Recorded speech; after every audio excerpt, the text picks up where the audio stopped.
Hi నమస్తే అందరికీ. మన నోటిలో నాలుక అగ్గిలాంటిది. ఎందుకు అగ్గిలాంటిది అంటే అది ఎప్పుడూ ఆరకుండా తేమ ఉండాల్సిందే. ఆ తేమ లేకపోతే ఈ నాలుక అనేది కాలుతుంది. అగ్గిలాంటిది. ఒక మనిషిని బ్రతికించాలన్నా నాలుక, ఒక మనిషిని బాధ పెట్టాలన్నా నాలుక, ఒక మనిషిని చంపాలన్నా నాలుక.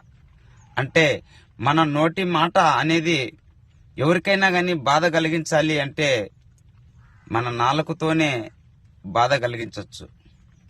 అటువంటి అప్పుడు మన మీద ఆధారపడి ఉన్న నాలుక మనము మన నోటి మాట అనేది కొంచెం తగ్గించుకొని క్రమ పద్ధతిలో పలకరించాలి.